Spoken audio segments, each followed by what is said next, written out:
sometimes we talk about so many tangential things, we don't get to the important stuff. And I know, Russell, you wanted to make a statement about the BAFTA awards. You said you found a solution, and I'd love to hear it. Oh, that's good. That's a good one. Listen, I want to talk about it. I want to talk about it because I feel like I have seen. I was talking to someone last night at a thing, and it was just the kind of certainty that they put the blame on the guy who had Tourette's in a way that I found very upsetting. In a weird way, where I was like, oh, really? You think it's that simple? You think it's as simple as, listen, it's a complex situation. But I feel like for some people, they don't have the imagination to truly believe it's real. Like, I don't think if you ask them, they wouldn't say that someone with Tourette's is faking it per se, but I don't think they fully, in a deep way, buy it, and thus they still somehow put the blame on the person who has a brain thing that has them just shout out the worst thing they could think in a circumstance. Do you know what I mean? Totally. I think I do think obviously it's a complicated situation, very specific. I think quite simple, actually. It's quite simple. But I do think sometimes when you're hearing from people who think it's so simple and so clear cut, you are transported back to being like a business owner at one point being like, I'm not building a ramp for those wheelchair people. Like, you are there is flashes of that where you're like, oh, I don't know, maybe we could just slow things down, and it's so quick to discredit something that it feels really jarring. You're like, okay, but and everyone wants to apply kind of they really want to. Metaphors can oftentimes trick you into thinking that it's the same thing. So there's a degree where it's when it comes to apologizing, which in general, I don't know if this is an American thing, but we love talking about apologies, and also the concept of someone could have apologized in a back room, but we want some everyone knows about the apology that occurred, and there's one to you, and they come by your door, and who knows? Also, you don't know. Very, very rarely have we seen the apologies been okay. That's good. Very rarely are we there's always then 17 million think pieces on why that was a bad apology, and sometimes it's a good apology, and then a year later we're like, nah, that was bad, not good. And you can see the unhealthy thing that people have realized of being actually, no, we'll just all trump it, and we'll not ever say we did anything wrong. We'll keep, we'll just live in our own realities and keep moving forward because it doesn't matter if I apologize. And we were. I mean, I don't for our younger people, but I just remember in 2020, there's one person in particular who I already think doesn't like me, so I won't name him. But it was one of these where they put out an apology. Everyone was like, "This is not sufficient. You did not do blah blah blah blah blah." And then, a week later, they consulted here's what happened. They consulted their smarter friends, and they came up with a better worded, longer apology. And it's just a degree of it doesn't do what. It's never going to be sufficient. Can we bleep this? Because Russell, it's so much. Is that okay? Bleep it real quick. Oh, I didn't remember the second. Where it was just it was one of these it was such a specific nightmare scenario. That whole thing was whatever. It was nuts. And it goes back to what do you want? So just to keep focused on this thing, people were like, well, if someone was in a wheelchair and they rolled over your foot, they should say, I'm sorry. And it's but that's not the same thing as someone whose entire existence this is what comes out. Or do you want them to apologize? And it's like, well, not every time, but it's just like, this is what their condition is, and you have to like fully buy into that. You have to believe that. And I just think that the person that I was talking to someone who, and it wasn't someone I knew very well, but it was like the concept of like, well, he just shouldn't have been there. And I'm like,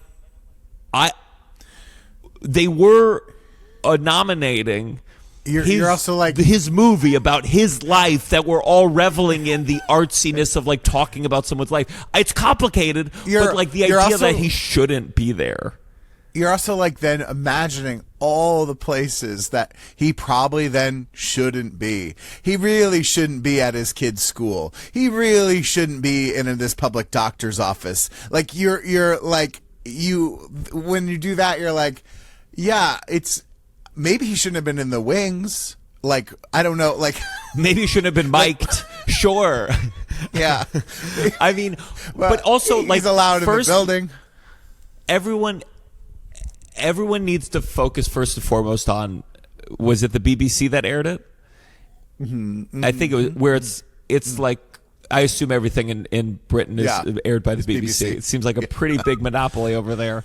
And you're like, how could you not have bleeped it or edited it out? Well, and they bleeped other ones. And well, so they bleeped out other ones, and they bleeped out one of the, I believe, award recipients saying "Free Palestine." So get your head out of your goddamn asses, and like that. First and foremost, if you're feeling rage, like we can start there.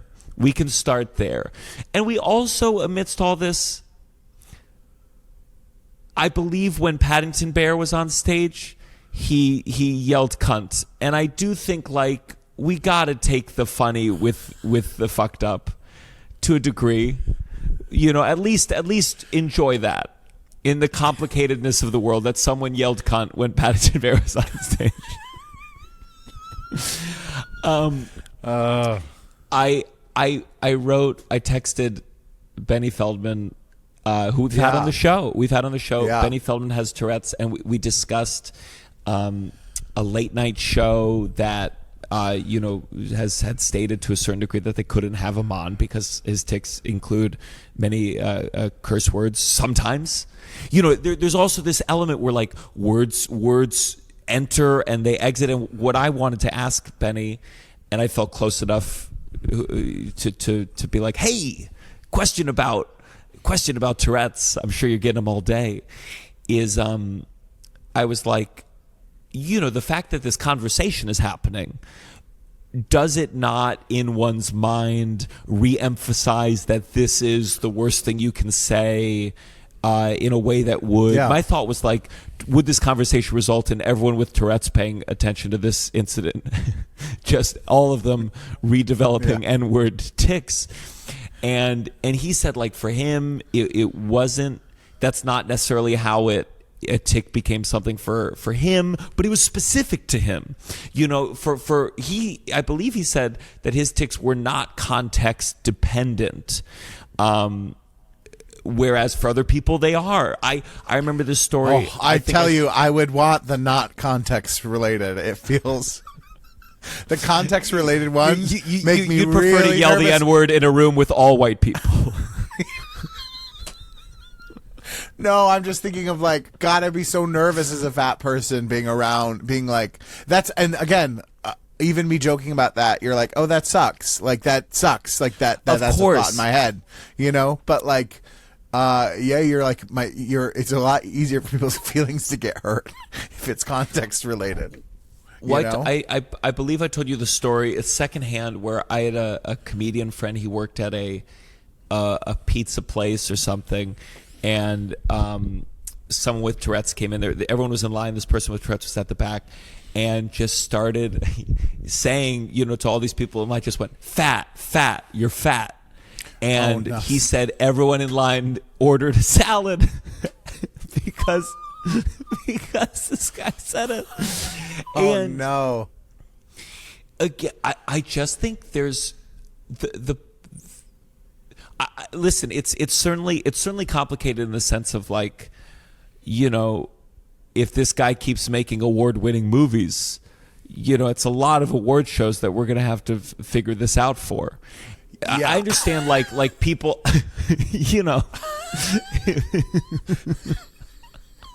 Oh man, that is Of course, and like I don't propose like a full solution, but I'm saying like especially in the award show celebrating the movie, we have to remember like the art and the thing that's being celebrated, especially in this particular moment, is talking about this person's story and the struggle of it, and I just don't think categorically it's so easy to like consider any disability like, oh, there's disabled people and we talk about them as a monolith of how to like handle. This is unique.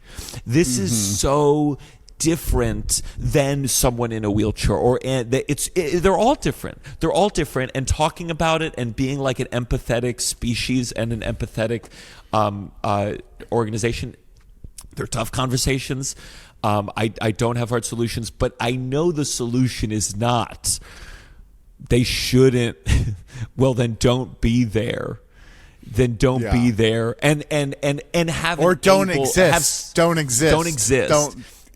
Yeah. So I wanted to play. There is this degree where, and I just think Benny's really smart talking about this, where he's like it's great to hear from black people with Tourette's. Like it's kind of like, okay, we'll all, and he said it's kind of a woke 1.0 version of like, well, you can only hear from those directly affected by both like you have to be able to talk. And I think it's important to have conversations. And of course, I think what's been so frustrating is seeing, and again, the people that I feel most comfortable criticizing, white, non-disabled people talking about kind of picking the thing they're going to be most concerned about, so simply being like, to not think about the disabled person, to look at this very complex situation is going like, well, you can't say that word, so get that guy out of here. And that's the part that really rubbed me the wrong way. So I just want to play this is just play this TikTok. I think it's interesting, and we'll tag the person so you can follow them. Ignore how I look right now. Critical attention. I am not feeling too great. However, there is something I have been asked to talk about, and that is going to be the BAFTA situation. I have been seeing a bunch of outrage about it, people saying, oh, well, why would that even be in his vocabulary? He did that on purpose and all of this stuff, and that racism is to excuse. A very sad day for the Tourette syndrome community, especially for the ones that have coprolalia, because when you come online and you see thousands of people hating on your condition, specifically coprolalia, because that's something that is already very embarrassing for all of us. Not going to say that people can't be offended by the fact that somebody said the N-word as a tick. However, it's not something that somebody can control. It's not something that somebody wants to say. And I've been seeing a lot of people be like, well, he said it like when the crowd went silent. That is most likely when a tick is going to happen, when you're in public, when you're in complete silence, or when you're trying not to say or do something. We must understand what coprolalia is. Coprolalia causes involuntary swearing and inappropriate tics. This can include the N-word, slurs, etc. I am a black person, and even I have the N-word tic and slurs as tics. This is something I don't see many talk about because of situations like this. Is it a disappointing thing? Shut up! That it happened in public in front of that entire crowd, specifically to Michael B. Jordan and the other presenter. I'm so sorry, I do not know his name. I wish I did, but no disrespect to him. I just am not too aware. Yes, it is a very unfortunate situation. Seeing so many people say that they would invoke violence against people with coprolalia if they can't control their tics. That's ableism. The fucked up thing that this happens, yes, but it's something that we can't control. Aggression in the brain being triggered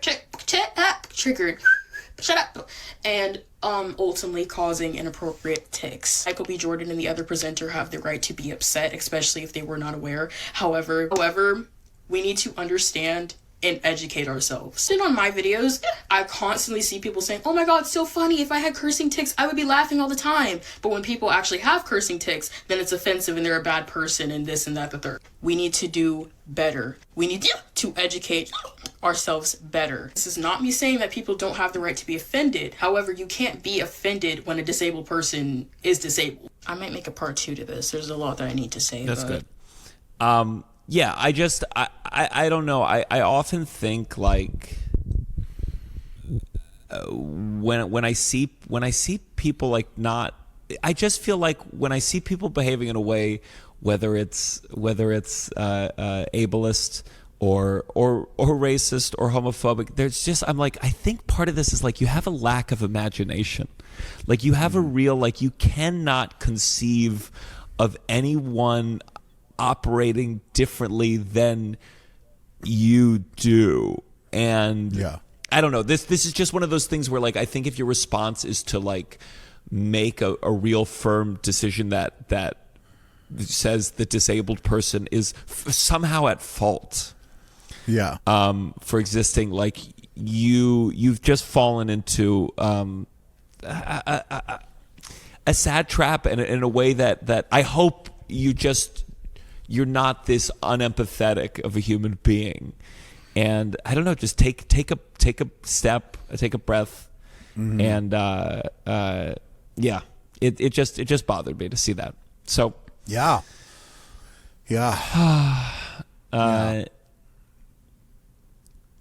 when Russell says something racist, he means it, and it's different.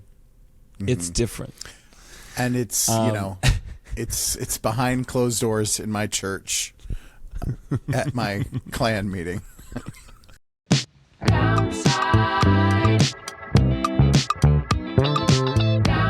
You're listening to The Downside. The Downside. With Gianmarco Soresi.